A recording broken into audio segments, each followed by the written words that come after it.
AICC ಅಧ್ಯಕ್ಷ doctor Mallikarjun Kharge ಅವರು ಭಾಷಣ ಮಾಡಿ ಹೋಗಿದ ಸ್ಥಳವನ್ನು ಶುದ್ಧೀಕರಿಸಿರುವುದನ್ನು ಖಂಡಿಸಿ ಮನುವಾದಿಗಳ ವಿರುದ್ಧ ಆಗಸ್ಟ್ 21ರಂದು ಜಿಲ್ಲಾ ಕೇಂದ್ರದಲ್ಲಿ ಬೃಹತ್ ಪ್ರತಿಭಟನೆ. ನಗರದಲ್ಲಿ ಪ್ರತಿಭಟನಾ ಸಮಿತಿ ಮುಖ್ಯಸ್ಥ ಬಾಬು ಎಸ್ ಟೈಗರ್,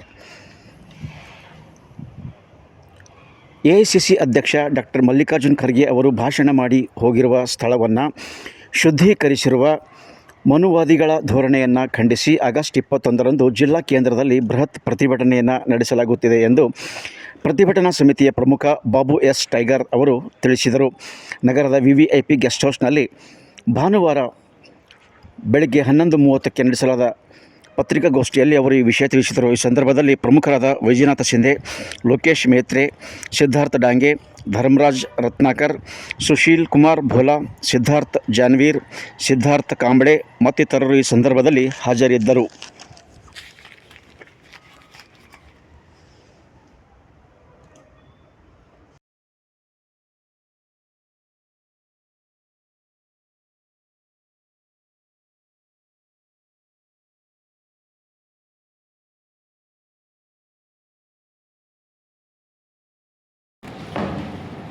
ರಾಜ್ಯದ ಹಲ್ದ್ವಾನಿಯ ಒಂದು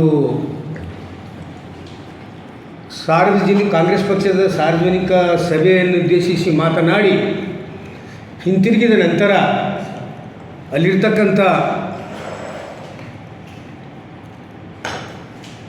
ಬಲಪಂಥಿ ವಿಚಾರಧಾರೆಯ ಮನುವಾದಿಗಳು, ಜಾತಿವಾದಿಗಳು, ಸನಾತನವಾದಿಯ ಚಿಂತನೆ ಉಳ್ತಕ್ಕಂಥವರು ಅವರು ಭಾಷಣ ಮಾಡಿ ಹೋಗಿರ್ತಕ್ಕಂಥ ಈ ಸ್ಥಳವನ್ನು ಶುದ್ಧೀಕರಣ ಮಾಡಿರ್ತಕ್ಕಂಥದ್ದು ಇದು ಒಂದು ಅಮಾನವೀಯ ಘಟನೆ.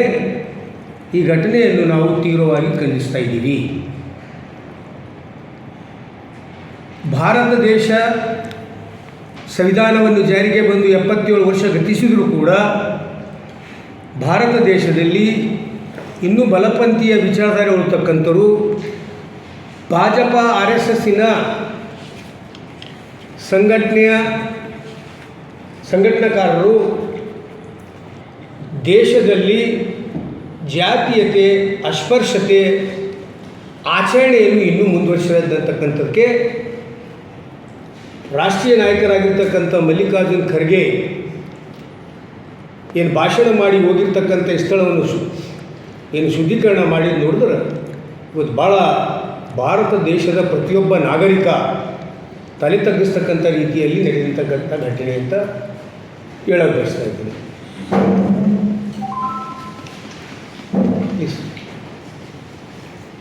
ಈ ಅಸ್ಪೃಶ್ಯತೆ ಆಚರಣೆ ಭಾರತೀಯ ಪ್ರತಿಯೊಬ್ಬ ನಾಗರಿಕನು ನಾವು ಯಾಕೆ ಆಚರಣೆ ಮಾಡ್ತಾ ಇದ್ದೀವಿ ಅಂತಕ್ಕಂಥದ್ದು ಅರ್ಥ ಮಾಡ್ಕೊಳ್ತಾ ಇಲ್ಲ. ಭಾರತದ ಸಂವಿಧಾನ ಜಾರಿಯಾಗಿ 75 ವರ್ಷ ಗತಿಸಿದರೂ ಕೂಡ ಈ ದೇಶದ ಪ್ರಧಾನಮಂತ್ರಿ ನರೇಂದ್ರ ಮೋದಿ ಅವರ ಸಂಪುಟದ ಸಹೋದ್ಯೋಗಿಗಳು, ಒಂದು ವಿಪಕ್ಷದ ನಾಯಕ ಮಲ್ಲಿಕಾರ್ಜುನ್ ಖರ್ಗೆ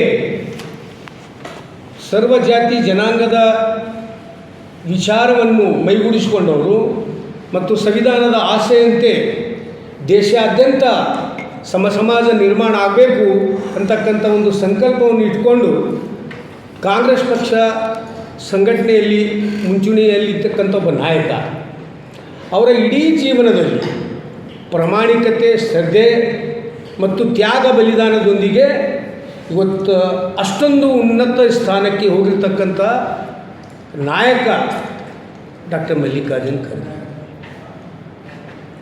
ಇವತ್ತು ಎಲ್ಲ ವರ್ಗದವರನ್ನು ಅಪ್ಕೊಳ್ತಕ್ಕಂಥ, ಅವರನ್ನು ಬೆಳೆಸ್ತಕ್ಕಂಥ ಒಂದು ಔದಾರ್ಯ ಗುಣ ಉಳ್ತಕ್ಕಂಥ ಈ ಭಾರತ ದೇಶದ ಇತಿಹಾಸದಲ್ಲಿ ದಲಿತ ಸಮುದಾಯದಿಂದ ಬಂದಿರತಕ್ಕಂಥ ನಾಯಕರುಗಳಲ್ಲಿ ಯಾರಾದರೂ ಅಂಬೇಡ್ಕರ್ ಅವರು ಕೊಟ್ಟಿರ್ತಕ್ಕಂಥ ವಿಚಾರಗಳನ್ನು ಮೈಗೂಡಿಸಿಕೊಂಡು ಇಷ್ಟೊಂದು ಸುದೀರ್ಘವಾದ ಒಂದು ರಾಜಕೀಯ ಜೀವನವನ್ನು ಸಾಗಿಸ್ತಕ್ಕಂಥ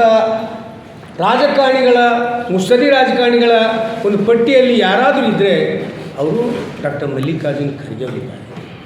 ಅವರೊಬ್ಬ ಅಪ್ಪಟ ಬಸವಾದಿ ಶರಣರ ವಿಚಾರಗಳನ್ನು ವಹಿಸ್ಕೊಂಡರು. ಅವರು ಮೂಲತಃ ಬಸವಣ್ಣನ ಕ್ರಾಂತಿ ಭೂಮಿಯಾಗಿರ್ತಕ್ಕಂಥ ಬಸವ ಕಲ್ಯಾಣದ ಈ ನೆಲದಲ್ಲಿ ಹುಟ್ಟಿರ್ತಕ್ಕಂಥವ್ರು. ಈ ನೆಲದಿಂದ ಸಂಘರ್ಷಮಯ ಜೀವನದ ಮೂಲಕ ಎಲ್ಲರಿಗೆ ಸರ್ವರಿಗೂ ಸಮಪಾಲು ಅಂತಕ್ಕಂಥ ಒಂದು ವಿಚಾರಧಾರೆಯನ್ನು ಮೈಗೂಡಿಸಿಕೊಂಡು ಇವತ್ತು ಅಷ್ಟೊಂದು ಉತ್ತುಂಗ ಸ್ಥಾನಕ್ಕೆ ಹೋಗಿರ್ತಕ್ಕಂಥದ್ದು ನಮ್ಮೆಲ್ಲರ ಕರ್ನಾಟಕದ, ಅದರಲ್ಲಿ ವಿಶೇಷವಾಗಿ ನಮ್ಮ ಹೈದರಾಬಾದ್ ಕರ್ನಾಟಕದ ಭಾಗದ ಸೌಭಾಗ್ಯ ಅಂತ ನಾವು ಅವರು ಅಧಿಕಾರದ ಅವಧಿಯಲ್ಲಿ ವಿಶೇಷವಾಗಿ ಹೈದರಾಬಾದ್ ಕರ್ನಾಟಕ ಭಾಗಕ್ಕೆ 371 ಪರಿಚ್ಛೇದವನ್ನು ಜಾರಿಗೆ ತಂದು ಈ ಭಾಗದಲ್ಲಿರ್ತಕ್ಕಂಥ ಎಲ್ಲ ವರ್ಗದ ಮಕ್ಕಳನ್ನು ಮೆಡಿಕಲ್ ಮತ್ತು ಇಂಜಿನಿಯರಲ್ಲಿ ವಿಶೇಷ ಸ್ಥಾನಮಾನವನ್ನು ಕೊಡಿಸಿ ಈ ಭಾಗದ ಸರ್ವತೋ ಅಭಿವೃದ್ಧಿಗೆ ಒತ್ತು ಕೊಟ್ಟಿರ್ತಕ್ಕಂಥ ಒಬ್ಬ ಮಹಾಚೇತನ ಡಾಕ್ಟರ್ ಮಲ್ಲಿಕಾರ್ಜುನ್ ಖರ್ಗೆ ಅವರು ಜೀವನದಲ್ಲಿ ಎಂದೂ ಜಾತಿ ಅಂತಕ್ಕಂಥದ್ದೇ ಇಲ್ಲ, ಆ ಭಾವನೆ ಅವರಲ್ಲಿ ಇಲ್ಲ. ಆದರೆ ಇತ್ತೀಚಿನ ದಿನಮಾನಗಳಲ್ಲಿ ಭಾಜಪ ನೇತೃತ್ವದ ಸರ್ಕಾರ ಈ ದೇಶದಲ್ಲಿ ಅಧಿಕಾರಕ್ಕೆ ಬಂದ ಮೇಲೆ ನನ್ನ ಅನಿಸಿಕೆ ಪ್ರಕಾರ ಮತ್ತೆ ನಾವು ಭಾರತೀಯರು 50 ವರ್ಷ ಹಿಂದೋಗಿದ್ದೀವಿ ಅಂತಕ್ಕಂಥದ್ದು ಕಾಣ್ತೇವೆ. ಇವತ್ತು ಪ್ರತಿ ಹಂತದಲ್ಲಿ ಜಾತಿ ಆಧಾರದ ಮೇಲೆ ಅಸ್ಪೃಶ್ಯತೆಯನ್ನು ಆಚರಣೆ ಮಾಡ್ತಕ್ಕಂಥದ್ದು ಕೆಲವು ಮತೀಯವಾದಿಗಳು, ಕೋಮವಾದಿಗಳು, ಜಾತಿವಾದಿಗಳು ಮತ್ತು ವಿಶೇಷವಾಗಿ ಸನಾತನವಾದ ಚಿಂತನೆಯಲ್ಲಿರ್ತಕ್ಕಂಥ RSS ಮತ್ತು BJPಯವರು ಇದನ್ನು ಮುಂದುವರಿಸ್ಕೊಂಡು ಹೋಗ್ತಾ ಇದ್ದಾರೆ. ವಿಶೇಷವಾಗಿ ಅವರಿಗೆ ಬಾಬಾ ಸಾಹೇಬ್ ಬರೆದಿರ್ತಕ್ಕಂಥ ಸಂವಿಧಾನ ಅವರಿಗೆ ಬೇಕಾಗಿಲ್ಲ, ಅವರಿಗೆ ಬೇಕಾಗಿದ್ದು ಮನುಶಾಸ್ತ್ರದ ಸಂವಿಧಾನ. ಅವರು ಇವತ್ತು ಭಾಜಪ ಮತ್ತು RSSನವರು ಮತ್ತು ಸಂಘ ಪರಿವಾರದವರು ಅವರಿಗೆ ಬಾಬಾ ಸಾಹೇಬ್ ಅಂಬೇಡ್ಕರ್ ಬರೆದಿರ್ತಕ್ಕಂಥ ಸಂವಿಧಾನ ಆ ಕಾಲಘಟ್ಟದಲ್ಲಿ ಕೂಡ ಆ ಪ್ರತಿಯನ್ನು ಸುಟ್ಟಿದ್ದರು. ನಂತರವೂ ಕೂಡ RSS ಮತ್ತು ಸಂಘ ಪರಿವಾರದ ಕಾರ್ಯಕರ್ತರು ಬಾಬಾ ಸಾಹೇಬ್ ಅಂಬೇಡ್ಕರ್ ಅವರು ಬರೆದಿರ್ತಕ್ಕಂಥ ಸಂವಿಧಾನದ ಪ್ರತಿಗಳು ದಿಲ್ಲಿಯ ಜಂತರ್ ಮಂತರಲ್ಲಿ ರಾಜಾರೋಷವಾಗಿ ಸುಟ್ಟಿರ್ತಕ್ಕಂಥ ಅನೇಕ ಘಟನೆಗಳು ನಮ್ಮ ಮುಂದಿವೆ. ಇಂಥ ಒಂದು ಜಾತ್ಯತೀತ ರಾಷ್ಟ್ರದಲ್ಲಿ, ಅದೇ ವಿಶ್ವದಲ್ಲಿಯೇ ಭಾಳ ಅದ್ವಿತೀಯ ಸಂವಿಧಾನವನ್ನು ಹೊಂದಿರತಕ್ಕಂಥ, ಲಿಖಿತ ಸಂವಿಧಾನದ ಅಡಿಯಲ್ಲಿ ಇರ್ತಕ್ಕಂಥ ಪ್ರಜಾಸತ್ತಾತ್ಮಕ ಭಾವನೆಗಳನ್ನು ಎತ್ತಿರ್ತಕ್ಕಂಥ ನಮ್ಮ ದೇಶದಲ್ಲಿ ಸಂಘ ಪರಿವಾರದವರು ರಾಜಾರೋಷವಾಗಿ ಇಂಥ ಅಮಾನವೀಯ ಘಟನೆಗಳನ್ನು ಪದೇ ಪದೇ ಮರುಕಳಿಸ್ತಾ ಇದ್ದಾರೆ. ಇದನ್ನು ನಾವು ಜಾತ್ಯತೀತವಾದಿಗಳು, ಸಾಹಿತಿಗಳು, ಬುದ್ಧಿಜೀವಿಗಳು, ವಿಚಾರವಾದಿಗಳು, ಇವತ್ತು ಲಂಕೇಶ್ ಅವರ ಕೊಲೆ ಇರ್ಬೋದು, MM ಕಲಬುರ್ಗಿ ಅವರ ಕೊಲೆ ಇರ್ಬೋದು, ಇಂಥವರೆಲ್ಲ ಕೊಲೆಗಳು ಯಾಕಾದವು ಅಂತಂದರೆ ಈ ಮತೀಯ ಭಾವನೆಗಳು, ಬಲಪಂಥೀಯ ವಿಚಾರಧಾರೆ ಇರ್ತಕ್ಕಂಥ ಜನ ಈ ದೇಶದಲ್ಲಿ ಇದ್ದಾರೋ ಅವರು ಬಸವಣ್ಣನ ವಿಚಾರ ಇರ್ಬೋದು, ಜ್ಯೋತಿಬಾಯಿ ಫುಲೆ ವಿಚಾರ ಇರ್ಬೋದು, ಅಂಬೇಡ್ಕರ್ ಚಿಂತನೆ ಇರ್ಬೋದು, ಇಂಥ ಸಮಾಜದ ನಿರ್ಮಾಣ ಮಾಡ್ತಕ್ಕಂಥ ಏನು ಸಮಾಜ ಸುಧಾರಕರ ವಿಚಾರಗಳಿಗೆ ದಮನ ಮಾಡ್ತಕ್ಕಂಥ ಈ ಚಿಂತನೆಗಳು ಈ ದೇಶದಲ್ಲಿ ಜೋರಾಗಿ ನಡೀತಾ ಇವೆ. ಇವು ಮಾನವನ ಕುಲಕ್ಕೆ ತಲೆ ತಗ್ಗಿಸ್ತಕ್ಕಂಥ ಕಥೆಗಳಂತ ಈ ಒಂದು ಪತ್ರಿಕಾಗೋಷ್ಠಿಯ ಮೂಲಕ ನಾನು ಹೇಳಕ್ಕೆ ಬಯಸ್ತಾ ಇದ್ದೀನಿ. ಮತ್ತು ಈ ಹಿಂದೆ ಡಾಕ್ಟರ್ ಬಾಬು ಜಗಜೀವನ್ ರಾಮ್ ಅವರು ಈ ದೇಶದ ಉಪ ಪ್ರಧಾನಿ ಮಂತ್ರಿಗಳಾಗಿದ್ದರು. ಆ ಕಾಲಘಟ್ಟದಲ್ಲಿ ಕೂಡ ಅವರು ಉತ್ತರ ಪ್ರದೇಶಕ್ಕೆ ವಾರಣಾಸಿಯಲ್ಲಿ ಒಬ್ಬ ಮಾಜಿ ಮುಖ್ಯಮಂತ್ರಿಯವರ ಪ್ರತಿಮೆ ಅನಾವರಣ ಕಾರಣಕ್ಕೆ ಹೋದಾಗ, ಸಮಾರಂಭಕ್ಕೆ ಹೋದಾಗ ಅವರನ್ನು ಕೂಡ ಆ ಸಭೆ ಆದ ನಂತರ ಎಲ್ಲಿ ಜಗಜೀವನ್ ರಾಮ್ ಹೋಗಿ ಏನು ಪ್ರತಿಮೆ ಅನಾವರಣ ಮಾಡ್ತಾರೋ ಆ ಸ್ಥಳವು ಕೂಡ ಈ ಜಾತಿವಾದದ ಮತ್ತು ಈ ಅಸ್ಪೃಶ್ಯತೆ ಆಚರಣೆಯ ಒಂದು ವಿಚಾರ ಇಟ್ಕೊಳ್ತಕ್ಕಂಥ ವಿಚಾರವಾದಿಗಳು, ಹೋಮವಾದಿಗಳು ಆ ಜಾಗವನ್ನು ಕೂಡ ಅಂದು ಶುದ್ಧೀಕರಣ ಮಾಡಿದರು. ತದನಂತರ ಈ ದೇಶಕ್ಕೆ ಒಬ್ಬ ಹಿಂದುಳಿದ ವರ್ಗದ ದಲಿತ ವ್ಯಕ್ತಿ ರಾಷ್ಟ್ರಪತಿ ಆದಂಥ ಸಂದರ್ಭದಲ್ಲಿ ಕೋವಿಂದ್ ಅವರು BJP ಯಾವತ್ತೂ ಏನು ಮಾಡ್ತದಂದ್ರೆ ಒಂದು ಸಮುದಾಯ, ಒಂದು ದಲಿತ ಸಮುದಾಯದ ವ್ಯಕ್ತಿಯನ್ನು ಉನ್ನತ ಸ್ಥಾನವನ್ನು ಕೊಟ್ಟು ಅದೇ ಸಮುದಾಯದ ಮೇಲೆ 108 ರೀತಿಯಿಂದ ಬೇರೆ ಬೇರೆ ರೀತಿಯಿಂದ ಸಮುದಾಯಕ್ಕೆ ಅವಮಾನ ಮಾಡ್ತಕ್ಕಂಥ ರೀತಿಯಲ್ಲಿ ಕೆಲಸ ಮಾಡ್ಕೊಂಡು ಬಂದಿರತಕ್ಕಂಥ ಸುದೀರ್ಘ ಇತಿಹಾಸ ಭಾರತೀಯ ಜನತಾ ಪಾರ್ಟಿ ಮತ್ತು RSSನ ಅಂದಿನ ಸ್ವತಂತ್ರ ಪೂರ್ವದಲ್ಲಿಯೂ ಆಗಿದೆ, ಸ್ವತಂತ್ರ ನಂತರ ಆಗಿದೆ. ಕೋವಿಂದ್ ಅವರು ಈ ದೇಶದ ರಾಷ್ಟ್ರಪತಿ ಆದಾಗ ಹೊಸ ಪಾರ್ಲಿಮೆಂಟಿನ ಶಿಲಾನ್ಯಾಸ ಕಾರ್ಯಕ್ರಮಕ್ಕೆ ಬುದ್ಧಿ ಪೂಜೆಗೆ ಅವರನ್ನು ದೂರಿಟ್ಟಿ ಮಾಡಿ ಇದೇ ನರೇಂದ್ರ ಮೋದಿ. ತದನಂತರ ಒಬ್ಬ ಆದಿವಾಸಿ ಮಹಿಳೆಗೆ ರಾಷ್ಟ್ರಪತಿಯನ್ನು ಆಯ್ಕೆ ಮಾಡಿ ಅವಳ ಉಪಸ್ಥಿತಿಯಲ್ಲಿ ಹೊಸ ಪಾರ್ಲಿಮೆಂಟಿನ ಉದ್ಘಾಟನೆ ಕಾರ್ಯಕ್ರಮ ಕೂಡ ಒಬ್ಬ ಆದಿವಾಸಿ ದಲಿತ ಮಹಿಳೆಗಳನ್ನು ತಿಳ್ಕೊಂಡು ಆ ಉದ್ಘಾಟನೆ ಕಾರ್ಯಕ್ರಮದಿಂದ ಅವರನ್ನು ದೂರಿಟ್ಟಿದ್ದರು. ಇಂಥ 108 ಜಾತಿ ವಿಷಬೀಜದ ವಿಚಾರಗಳು ಸಂಘ ಪರಿವಾರ, RSS, ಬಜರಂಗ ದಳ, ಶ್ರೀರಾಮ ಸೇನೆ ಅಂತಕ್ಕಂಥ ಏನು ಸಂಘಟನೆ ಇಟ್ಕೊಂಡು ಇವತ್ತು ದೇಶದಲ್ಲಿ ಇನ್ನೂ ಅಸ್ಪೃಶ್ಯತೆ ಆಚರಣೆ ಮಾಡ್ತಕ್ಕಂಥ ಮನೋಸ್ಥಿತಿ, ಮನೋರೋಗ, ಕ್ಯಾನ್ಸರ್ ಅಂತಕ್ಕಂಥ ವಿಚಾರ ಈ ಮತೀಯವಾದಿಗಳಲ್ಲಿ ಇನ್ನೂ ಜೀವಂತವಾಗಿದೆ. ಅದಕ್ಕೆ ಉದಾಹರಣೆ ಮೊನ್ನೆ ನಮ್ಮ ರಾಷ್ಟ್ರೀಯ ನಾಯಕರಾಗಿರ್ತಕ್ಕಂಥ ಖರ್ಗೆ ಅವರಿಗೆ ಭಾಷಣ ಮಾಡಿ ಹೊರಗೆ ಹೋದ ನಂತರ ಆ ಸ್ಥಳವನ್ನು ಶುದ್ಧೀಕರಣ ಮಾಡಿದ್ದು ಇಡೀ ಭಾರತ ದೇಶದ ಎಂದು ತಲೆ ತಗ್ಗಿಸ್ತಕ್ಕಂಥ ಒಂದು ಘಟನೆ ಆಗಿದೆ. ಇದನ್ನು ನಾವು ತೀವ್ರವಾಗಿ ಖಂಡಿಸ್ತೀವಿ. ಹಿಂದೆ ಬಾಬಾ ಸಾಹೇಬ್ ಅಂಬೇಡ್ಕರ್ ಅವರು ಜೀವಂತಿದ್ದಾಗಲೂ ಕೂಡ ಚೌಡಕೆರೆ 1927 ಚೌಡಕೆರೆ ನೀರನ್ನು ಕುಡಿದಾಗ ಮೇಲ್ವರ್ಗದವರು ಇಡೀ ಆ ಬಾವಿ ನೀರು ತೆಗೆದು ಶುದ್ಧೀಕರಣ ಮಾಡಿರ್ತಕ್ಕಂಥ ಘಟನೆ ಇನ್ನೂ ಜೀವಂತವಾದಂಥ ಇದೆ. ಅದನ್ನು ಈ ಜಾತಿವಾದಿಗಳು RSSನ ವಿಚಾರದಲ್ಲಿರ್ತಕ್ಕಂಥದ್ದು ಮಾತೆತ್ತಿದ್ರೆ ನಾವು ಸಂವಿಧಾನ ಒಪ್ತೀವಿ, ನಾವು ಸಮಾಜಕ್ಕೆ ನಾವು ಒತ್ತು ಕೊಡ್ತೀವಿ, ನಾವೆಲ್ಲೂ ಜಾತಿಯನ್ನು ಮಾಡೋದಿಲ್ಲ ಅಂತಕ್ಕಂಥ ಮಾತನ್ನು ಹೇಳ್ತಾರ.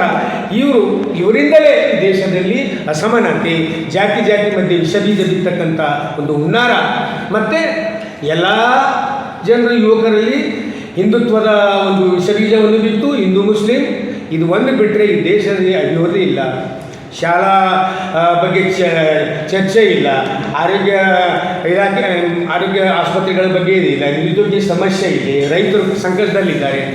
ಇಂಥವ್ರ ಬಗ್ಗೆ ಏನು ಚರ್ಚೆ ಇಲ್ಲ. ಕೇವಲ ಈ ದೇಶದಲ್ಲಿ ಮತ್ತೊಂದು ಸಲ ಮನುಶಾಸ್ತ್ರ ಧರ್ಮವನ್ನು ಸ್ಥಾಪನೆ ಮಾಡಬೇಕು, ಮತ್ತೆ ಶೋಷಿತರನ್ನು ಶೋಷಣೆ ಮಾಡಬೇಕು, ಇವರನ್ನು ಯಾವ ಸ್ಥಾನದಲ್ಲಿ ಇರ್ತಾರೋ ಅದೇ ಸ್ಥಾನದಲ್ಲಿ ಇರಬೇಕಂತಕ್ಕಂಥ ಒಂದು ದೊಡ್ಡ ಹುನ್ನಾರ BJP RSSನ ಏನು ವಿಚಾರಗಳು ಅಂತಕ್ಕಂಥವ್ರು ಮಾಡ್ತಾ ಇದ್ದಾರೆ. ನಮ್ಗೆ ಇಷ್ಟೇ ಇದೆ, ಡಾಕ್ಟರ್ ಮಲ್ಲಿಕಾರ್ಜುನ್ ಖರ್ಗೆ ಒಬ್ಬ ಸ್ವಚ್ಛ, ಸರಳ, ಸಜ್ಜನಿಕೆ ಹೆಸರಾಗಿರ್ತಕ್ಕಂಥ ನಾಯಕ. ಇಡೀ ಬಸವಣ್ಣನ ವಿಚಾರವನ್ನು ಮೈಗೂಡಿಸ್ಕೊಂಡು ಹೈದರಾಬಾದ್ ಕರ್ನಾಟಕ ಭಾಗದಲ್ಲಿ ಜನಿಸಿ ಈ ಭಾಗದ ಸರ್ವಾಂಗೀಣ ಅಭಿವೃದ್ಧಿಗೆ ಒತ್ತು ಕೊಟ್ಟು ಕೆಲಸ ಮಾಡಿಕೊಂಡು ಒಂದು ಎತ್ತರಕ್ಕೆ ಹೋಗಿರ್ತಕ್ಕಂಥ ಒಬ್ಬ ನಾಯಕನ ಆತ್ಮೋಧೈರ್ಯವನ್ನು ಕುಗ್ಗಿಸ್ತಕ್ಕಂಥ ರೀತಿಯಲ್ಲಿ ಸಂಘ ಪರಿವಾರದವರು ಕೆಲಸ ಮಾಡ್ತಾ ಇದ್ದಾರೆ. ನಾವು ಈ ಒಂದು ಪತ್ರಿಕಾಗೋಷ್ಠಿ ಮೂಲಕ RSS ಮತ್ತು BJPಯ ಸಂಘಟನೆಗಳು ಮತ್ತು ಅವರು ಹೇಳಕ್ಕೆ ಬಯಸ್ತೀವಿ, ಈ ಥರ ನೀವು ಇನ್ನೂ ಅಸ್ಪೃಶ್ಯತೆ ಆಚರಣೆ ಮುಂದುವರ್ಸ್ಕೊತಾ ಹೋದರೆ ನಾವು ಅದು ಸಹಿಸ್ಕೊಳ್ಳಾಗ. ಇದು ಸಂವಿಧಾನದ ಅಡಿಯಲ್ಲಿ ನಡೀತಕ್ಕಂಥ ದೇಶ ಇದೆ, ಇದು ಮನು ಧರ್ಮಶಾಸ್ತ್ರದ ಅಡಿಯಲ್ಲಿ ನಡೀತಕ್ಕಂಥ ದೇಶ ಅಲ್ಲ, ಇದು ಬಾಬಾ ಸಾಹೇಬ್ ಅಂಬೇಡ್ಕರ್ ಬರೆದಿರ್ತಕ್ಕಂಥ ಸಂವಿಧಾನದ ಅಡಿಯಲ್ಲಿ ನಡೀತಾ ಇದೆ. ಸರ್ವರಿಗೂ ಸಮಬಾಳು ಅಂತಕ್ಕಂಥ ವಿಚಾರದಿಂದ ಕೂಡಿರ್ತಕ್ಕಂಥ ಸಂವಿಧಾನದ ಆಶೆಯನ್ನು ಎತ್ತಿಡಬೇಕು. ನಿಮ್ಮ RSS ಮತ್ತು BJPಯವರು ಪದೇ ಇದೇ ಥರ ರಾಷ್ಟ್ರ ಮಟ್ಟದಲ್ಲಿ ಶೋಷಿತ ಸಮುದಾಯದ ಜನನಾಯಕರು ಬೆಳೆದಿರ್ತಕ್ಕಂಥವ್ರನ್ನು ಕಾಲಿಡ್ತಕ್ಕಂಥದ್ದು, ಅವರ ಆತ್ಮಧೈರ್ಯವನ್ನು ಕುಗ್ಗಿಸ್ತಕ್ಕಂಥ ರೀತಿಯಲ್ಲಿ ನೀವು ಕೆಲಸ ಮಾಡ್ಲಿಕ್ಕೆ ನೀವು ಪ್ರಯತ್ನ, ನಿಮ್ಮ ಷಡ್ಯಂತ್ರ ಕುತಂತ್ರ ಮುಂದುವರೆಸಿದರ ಶೋಷಿತರು, ಹಿಂದುಳಿದವರು, ಅಲ್ಪಸಂಖ್ಯಾತರು ಯಾವ ಕಾರಣಕ್ಕೂ ಇಂಥ ಘಟನೆಗೆ ಸಹಿಸ್ಕೊಳ್ಳೋದಿಲ್ಲ. ಇದರ ಪ್ರತಿಯಾಗಿ ನಾವು ಹೋರಾಟ ಮಾಡಲೇಬೇಕಾಗುತ್ತದೆ. ಅದೇ ಈ ಘಟನೆಗೆ ಕುರಿತೇ ಬರುವ 21ರಂದು ನಮ್ಮ ಕರ್ನಾಟಕ ರಾಜ್ಯ ದಲಿತ ಸಂಘರ್ಷ ಸಮಿತಿ ಇಡೀ ಕರ್ನಾಟಕ ರಾಜ್ಯದ ಪ್ರತಿ ಜಿಲ್ಲಾ ಕೇಂದ್ರಗಳಲ್ಲಿ ಏನು ಡಾಕ್ಟರ್ ಮಲ್ಲಿಕಾರ್ಜುನ್ ಖರ್ಗೆ ಮೇಲೆ ಏನು RSS ಮತ್ತು BJPಯ ಜಾತಿವಾದಿಗಳು ಸನಾತನವಾದ ಚಿಂತನೆ ಉಳ್ಳತಕ್ಕಂಥವ್ರು ಏನು ಅಸ್ಪೃಶ್ಯತೆ ಮತ್ತು ಜಾತೀಯತೆಯನ್ನು ಜೀವಂತ ಇರಬೇಕು, ಮುಂದುವರಿಬೇಕಂತಕ್ಕಂಥ ಒಂದು ಪರಿಕಲ್ಪನೆಯಲ್ಲಿದ್ದಾರೋ ಅಂಥವರ ವಿರುದ್ಧ ನಾವು 21ಕ್ಕೆ ಎಲ್ಲ ಜಿಲ್ಲಾ ಕೇಂದ್ರಗಳಲ್ಲಿ ದಲಿತ ಸಂಘರ್ಷ ಸಮಿತಿಯ ನೇತೃತ್ವದಲ್ಲಿ ನಾವು ಪ್ರತಿಭಟನೆಯನ್ನು ಮಾಡ್ತಾ ಇದ್ದೀವಿ. ಮತ್ತು ಮಲ್ಲಿಕಾರ್ಜುನ್ ಖರ್ಗೆ ಅವರು ಭಾಷಣ ಮಾಡಿ ಹೋಗಿದ ಆ ಸ್ಥಳವನ್ನು ಶುದ್ಧೀಕರಣ ಮಾಡಲಿಕ್ಕೆ ಯಾರ್ಯಾರು ಕಾರಣೀಭೂತರಿದ್ದಾರೋ ಮತ್ತು ಅದರ ಹಿಂದಿರ್ತಕ್ಕಂಥ ಸಂಘ ಪರಿವಾರದ ಯಾರ್ಯಾರು ಜಾತಿವಾದಿಗಳಿದ್ದಾರೋ ಅವರೆಲ್ಲರ ಮೇಲೆ ಕೇಂದ್ರ ಸರ್ಕಾರ ಈ ಕೂಡಲೇ ಪ್ರಕರಣವನ್ನು ದಾಖಲಿಸಿ ಅವರನ್ನು ಬಂಧಿಸಬೇಕು. ಮತ್ತು ಇಂಥ ಘಟನೆಗಳು ಮರುಕಳಿಸದಂತೆ ಕೇಂದ್ರ ಸರ್ಕಾರದ ನರೇಂದ್ರ ಮೋದಿಯವರು ಇದರ ಮೇಲೆ ಪ್ರತ್ಯೇಕವಾಗಿ ಒಂದು ಸೆಲ್ಲನ್ನು ನಿರ್ಮಾಣ ಮಾಡಿ ಇಂಥವರು ಪದೇ ಪದೇ ರಾಷ್ಟ್ರೀಯ ನಾಯಕರು ಶೋಷಿತ ಸಮಾಜದಿಂದ ಉತ್ತಂಗಕ್ಕೆ ಬೆಳೆದಂಥ ರಾಷ್ಟ್ರ ನಾಯಕರುಗಳಿಗೆ ಈ ಥರ ಅವಮಾನ ಅಪಮಾನ ಮಾಡ್ತಕ್ಕಂಥ ಕೆಲಸಕ್ಕೆ ಮತ್ತೊಂದು ಸಲ ಮರುಕಳಿಸದಂತೆ ಕೇಂದ್ರ ಸರ್ಕಾರ ಎಚ್ಚರ ವಹಿಸಬೇಕು. ಈ ಕೂಡಲೇ ಆ ಘಟನೆಯಲ್ಲಿ ಭಾಗಿಯಾಗಿರ್ತಕ್ಕಂಥ ಮೇಲೆ ಪ್ರಕರಣ ದಾಖಲಿಸಿ ಅವರನ್ನು ಬಂಧಿಸಬೇಕಂತ ನಾವು ಹುಮನಾಬಾದ್ ವತಿಯಿಂದ ಹುಮನಾಬಾದ್ ಕಾಂಗ್ರೆಸ್ ಪಾರ್ಟಿ ಮತ್ತು ದಲಿತ ಸಂಘರ್ಷ ಸಮಿತಿ ವತಿಯಿಂದ ಈ ಒಂದು ಒತ್ತಾಯವನ್ನು ಮಾಡ್ತಾ ಇದ್ದೀವಿ. ಈ ಒಂದು ಪತ್ರಿಕಾಗೋಷ್ಠಿಗೆ ಹಾಜರಿರ್ತಕ್ಕಂಥ ಪ್ರಿಂಟ್ ಮೀಡಿಯಾ ಇರ್ಬೋದು, ದೇಶದಲ್ಲಿ ಮರುಕಳಿಸಬಾರ್ದು ಅಂತಕ್ಕಂಥ ರೀತಿಯಲ್ಲಿ ಮತ್ತು ಈ ರೀತಿ ಅವಮಾನ ಮಾಡಿರ್ತಕ್ಕಂಥ BJP ಮತ್ತು RSSನ ಸಂಘಟನೆಕಾರರನ್ನು ಈ ಕೂಡಲೇ ಅವ್ರ ಮೇಲೆ ಕಾನೂನು ಪ್ರಕರಣ ದಾಖಲಿಸಬೇಕು ಮತ್ತು ಬಂಧಿಸಬೇಕು. ಇಂಥವುಗಳು ಪದೇ ಪದೇ ಈ ದೇಶದಲ್ಲಿ ಮರುಕಳಿಸದಂತೆ ಕೇಂದ್ರ ಸರ್ಕಾರ ಕ್ರಮ ಕೈಗೊಳ್ಳಬೇಕು ಅಂತಕ್ಕಂಥದ್ದು ನಾವು ಒತ್ತಾಯ ಮಾಡ್ತೀವಿ.